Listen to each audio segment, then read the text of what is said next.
Hey everybody, Scout Crafty here again. It's Friday, TGIF. You made it through another week. This has been a hot one, hasn't it, for us here? I know a lot of you too are complaining about the heat, and I'm so glad that this is going to pass because I think next week's going to be a little cooler at only mid 80s. But like I was mentioning to we here in New York, the reason that summers are so uncomfortable is we don't have much of a variance between daytime and nighttime temperatures.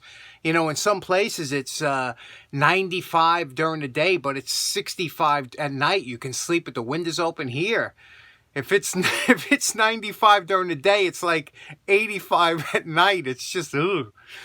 But I'm glad that we're moving along with this month. We got a couple things to talk about today. We're going to be hitting that 660 beautiful screwdriver that you wanted to see done, and also I wanted to talk a little bit about my buddy Big Vic, who's been making quite the stir on the internet here with everybody's talking about Big Vic, and great guy, and Vic had bought something at a garage sale or something a while ago, and it was funny because one of the things he picked up was a whisk broom.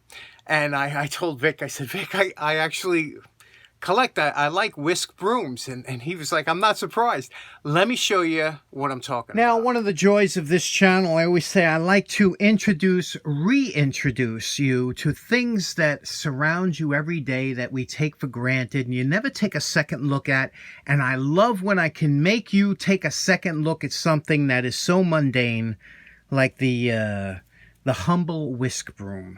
And this has been part of my family since I was born. There was always a whisk broom hanging in the kitchen, and it was used for a multitude of things. And it became so much so that it became up. Now, I've always been fascinated with brooms of all types. I don't know why, but I have, like so many other things I'm fascinated with. But the whisk broom, I remember as a kid looking at the construction of this, because it's so unique as far as it's primitive yet advanced in its design. You know, you look at it, you say, well, it's kind of this is called a broom corn, what it's made of. It's a special type of plant that makes these type of fiberistic shoots that they make brooms out of. And this was common years ago, broom making, and everybody had a broom. I'm sure you have some kind of whisk broom in your house, but the traditional whisk broom like this, I used to look, remember, you know how I like that wire wrapped? You know, I did it on a couple hammers and tools I have. So maybe this is where I first got my fascination with it. And this rotating steel cap, I thought was interesting how, the cap was on there with the little hook that you could hang it onto whatever. Now, this one here was my mother's. This was my grandmother's.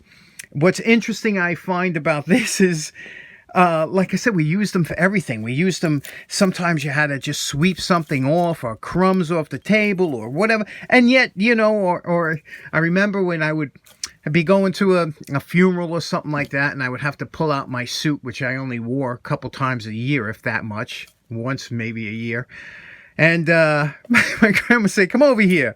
And she'd have to brush off the suit or whatever, because obviously it wasn't clean, like, you would just come from the cleaners. It was usually hanging in the closet, and she would have to sweep off some of the mothball dust. But these are the old whisk brooms, and they're constructed the same way today. Here are some new whisk brooms, and what's interesting is you can see the difference is usually the length. Now, what would happen is, as you used them, they would get worn off, and sometimes they would look a little ratty on the bottom. And I remember I would take them downstairs when I first started getting into tools, and I would cut off a half an inch and make them straight. My grandma was like, oh, nice. But even the whisk brooms that have kind of an unusual bottom, they usually sweep really good. And like I said, now you can see here, these are new ones. These are brand new. And you can see they still got the same construction, the wire wrap top. Only the top here, and I don't know why, when they put the nail in on the newer ones, and this bothers me because, like I said, if you notice here, these two, Okay, the top, especially on this one here, the nail, there's a hole in the middle, and this spins, you know what I mean? Now, they offset the nails on the new ones. See, there's a hole there. I think that's where the nail is supposed to go. And now these won't spin, you know, so that bothers me a little bit. But these are new ones. They're made very similar to the old ones. You can probably get, I think in Pennsylvania they have ones that make, but the Whisk Broom. Does anybody have an old-fashioned Whisk Broom? I know Vic does because he just bought one. That's what started this conversation. Now, let me show you what the new modern Whisk Broom looks like. And this is a company called Libman makes these. But these are your new Whisk Brooms. And you can see there are different type of fibers depending on... Now, these feel very similar. Even though they're different colors, they feel very similar. And these are a synthetic fiber, split at the end, so it does a nice job. And very lightweight, durable. It's a good company, Libman. You can see here, it says Whisk Broom, and it's made in the USA, and it gives you a date. Is that 1896? Which is very nice, you know. So these are nice, but it's funny because when you use something like this, these handles, are you like me? Do you grab one like this when you want to use a broom? Because that to me is kind of amateur. Because here in my family, whenever you wanted to grab something, even a paintbrush, you grab it like this. You know, this would rest on that little crook in your hand. And that's how you like, if you've done any painting with a paintbrush and you see somebody grabbing it like this, you know, they haven't been doing it. So you kind of grab it like this, right? And you get that nice spread of the paint or whatever, you know. It just fits in the hand naturally. So this whole thing could be cut off really from here up. It's here is where, I don't know, maybe it's me. Anyway, Whisk Brooms, tell me what you think. Do you have one in your house? Do you have one from Grandma? Interesting, aren't they? Okay, and here's what you've been waiting for. This is the one that you've chosen as what you would like to see done this week. And this is the H.D. Smith 660 series screwdriver. These screwdrivers are amongst their most beautiful produced screwdrivers when they're done up nice, and they've become quite collectible, and the prices are starting to show for it. But you know, whenever you're going to pay $20 or $25 for a screwdriver, you know it's a collectible piece, right?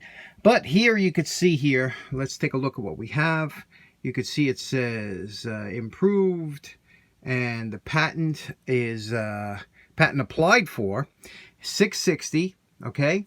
And then over here, you know, the H.D. Smith insignia.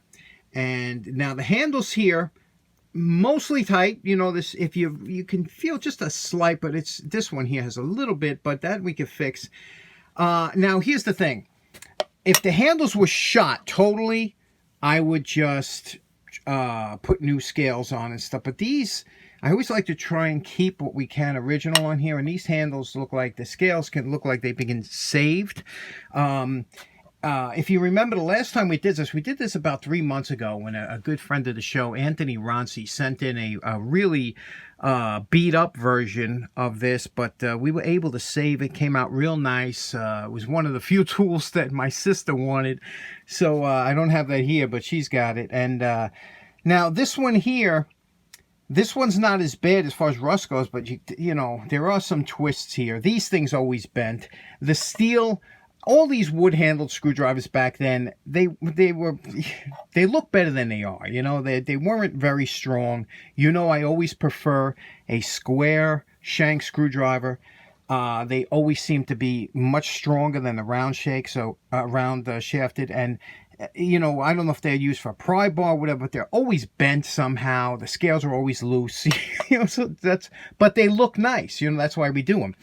So the first thing we're going to do is we're going to take it to the wire brush and come back and take a look. Okay, here's our post-wire brush evaluation. And again, don't go crazy with the wire brushing. You're just trying to get most of the rust off to see what you have, anything hidden, any hidden secrets or cracks or anything that's usually hidden by the rust or patina. And pitting, the pitting lets you know. And let me get some better light. And here's what I mean by the pitting. See that, you know, that is hidden a lot of times by patina and rust, you know, because it fills it in.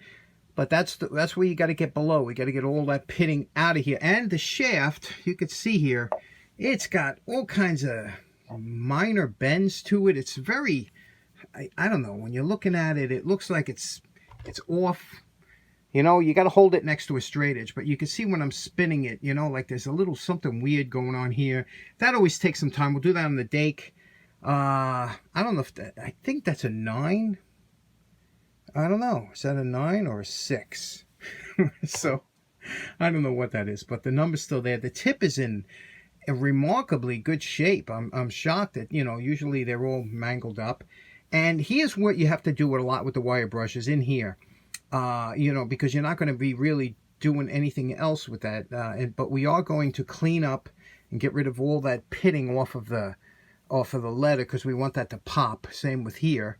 So we hit that hard with 2 different types of wire brushes. And also, I want to focus on the hand. And here we are, everybody's favorite, the dake. Let me show you the setup here. The first thing we're going to do is make a little jig.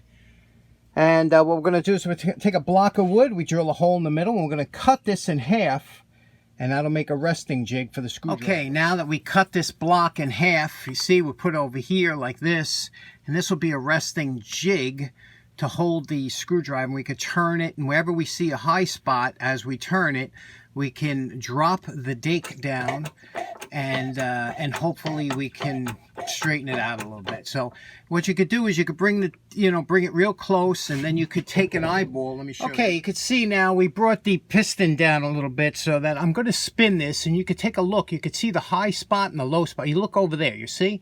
You can see if it's a high or low spot, and when you get to like a high spot, that looks like it might be a little high here.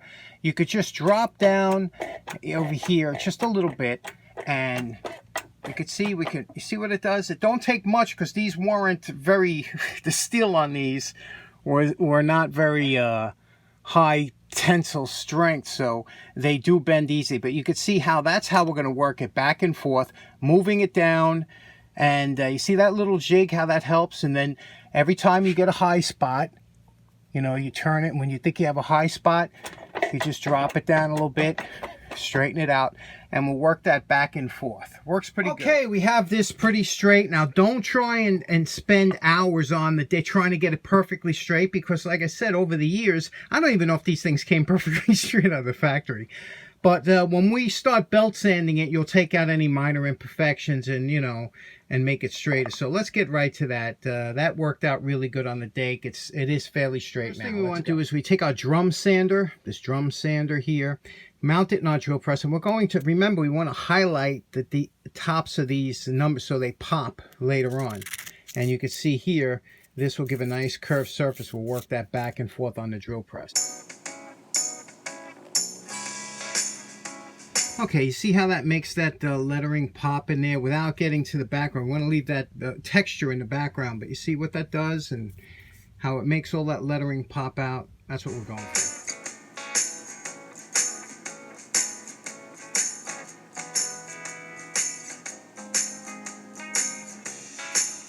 Okay, we got a couple hours into the screwdriver, and you can see here now, in a perfect world, we could call this quits just the way it is. You know, put a little oil on here, little linseed oil, you know, and just, that's fine, right? Look at it. I mean, we straightened it out. Look at the tip now. Look at that. Look at that beautiful tip, right? I mean, that is just beautiful. Beautiful. Look at that. Just lovely. And everything is satined out, right? Nice and smooth. And the handles are respectable now that they're sanded down. Look at them. They're you know, nice. I mean, we could just leave this the way it is and call it a day. And believe me, it would be very, very easy. I know a lot of you are saying, please, don't touch it. But, you know, this is where you know, remember, paint, anytime you add any paint, you never have to worry. You can always take the paint off. It's not a permanent thing. Even on the handles, you can take it off. So we'll see what we're going to do. Okay, it's coming now where we're going to do the grips. Now, if these handles were really trashed, you know, I would do the marbleized green, but it seems like there's some really grain in there. And I'm going to try and see if I could bring it out with a little gun stock. I put it in a jar because the camera's getting all messed up. A little gun stock stain, see what we can do to bring them back. You can see here we applied the stain. Now, you want this stain to absorb as much as it'll suck in. You see over here, it's sucking a little more. We're going to add a little bit more to that area. And you want it to keep absorbing until it don't absorb anymore. Let that dry for a little while, and then we got to clear coat it. Stain does not give you shine, it just gives you color. Now we're happy with the handle color. Now we have to deal with the background over here. Now to do that, we're going to take a Q-tip, we're going to put some black paint, we're going to flood the area over here with black paint. We're going to flood the area back here, okay, behind that area. We're going to put the red in some of the S area. We're going to flood it back here, and then what we're going to do is we're going to wipe off the excess with a thinner, with mineral spirits. We're going to wipe the excess off like this, just leaving the inside when we have, and that'll keep a nice black inside. Okay, you know my favorite part. Remember what this H.D. Smith screwdriver looked like before we started? And we're calling this project done. This one was a lot of fun to do. You know, obviously, these type screwdrivers are always pleasurable to do, and you can see what we did here. We did a little black in the background there, you know, and still kept all, you could see all the grain of that metal there, and a little red in the inside. And again, you know, when you find these screwdrivers and the handle is saved, that you could save it, there's no sense in ripping off the old. I mean, this has a couple imperfections over here, you know, but I mean, it's the original handle, and look at that. It's got that nice grain in there they had, and it's a beautiful, and that's the color. Look at that color. It's a very warm, rich, nice color. I just enjoyed that, keeping those handles, and you can see how the back came out. Always like doing the back like that. It's straight now. You could see it's nice and straight. Of course, we did the, you know, red in here, and again, the tip came out so nice. So this one was a fun project. I know you guys like this screwdriver, and I'll tell you something. This is the one you grip it, and you can really, it fits nice in the palm around, and you use your little, this is a beautiful screwdriver, you know. Always liked them, and I can see why they are very popular. But this one's a little longer than the last one I did. The last one was only about here. So anyway, hope you enjoyed that I did this one. So in closing, there we have our H.D. Smith Model 660 in the can. I did, I guess, about 3 or 4 of these already, but always enjoyable. Hope you enjoyed it. Thanks very much. Have a great weekend. Take care now. Bye-bye.